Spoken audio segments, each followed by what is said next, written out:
हम बहुत प्रसन्न है, इसे चुपचाप बता दे कि तूने हमारे रंग में भंग डालने का दुस्साहस क्यों किया दुष्ट ब्राह्मण।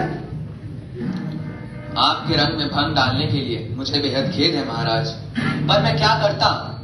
मेरे सामने प्रश्न था मगध की सुरक्षा का, मेरे सामने प्रश्न था भारत की सीमाओं की असुरक्षा का, मेरे सामने प्रश्न था समूचे भारत के लिए मगध के उत्तरदायित्व का। इतने प्रश्नों का बोझ अकेले कैसे उठाता मैं? यदि आपके पास नहीं तो और कहां जाता मैं?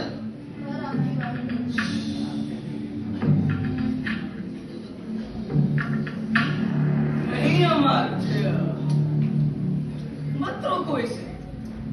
ये तक्षशिला का शिक्षक है, देखे तो सही कौन कौन सी शिक्षा लाया है हमारे लिए। खुल के टिस्टा करने दो इसे।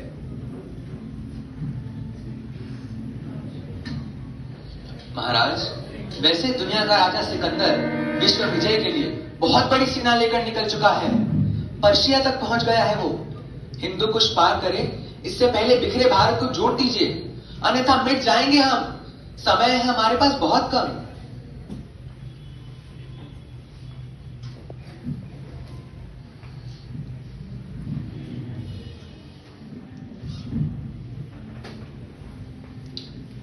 ये देखिए महाराज, ये भारत है और ये मगध। भारत का केंद्र है मगध। इससे पहले सिकंदर की सेना हिंदू कुश पार करे, आप सीमांत प्रदेश कैकय और गांधार को संधि से अपने साथ ले लीजिए। महाराज, टल सकता है खतरा, बच सकता है भारत।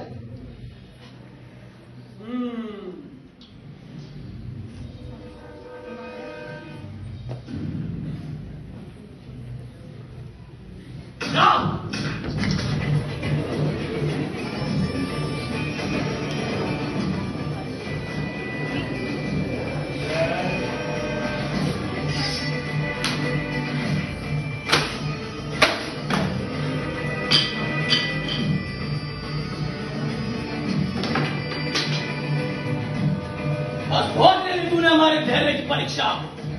अब तू सिखाएगा हमें कैसे करें हम राज। धैर्य की परीक्षा तो शिक्षक के सामने होती है। बरसों बाद जब वो अपने घर लौटे तो नगर में घुसते ही उसे कर बढ़ाने की मुनादियां दिखे। सजी धजी दुकानों के सामने गिड़गिड़ाती गरीबी दिखे। कर दो या सर दो जैसी धमकियां दिखे। मगर मेरे से किस तरह बात की जाती है ये तो पता नहीं है तुझे, और शासन चला सिखाएगा हमें। आप इसे अन्यथा ले। बस, अगर एक शब्द और बोला तो जबान खींचूंगा तेरी।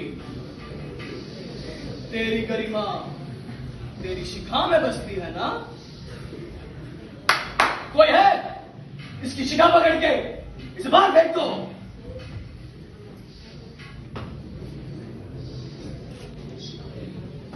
महाराज, महाराज, सिकंदर की सेना को मुंह तोड़ जवाब सिर्फ अखंड भारत दे सकता है। महाराज, अभी भी समय है। महाराज, बिखरे भारत को जोड़ दीजिए। एक बार समय निकल गया तो इतिहास आपको कभी क्षमा नहीं करेगा। महाराज, महाराज। कह दो द्वारपालों से आज के बाद किसी भी अरे गहरे को हमारे रंग में भंग डालने की छूट नहीं होगी, चाहे वो कोई ब्राह्मण हो या तक्षशिला का आचार्य।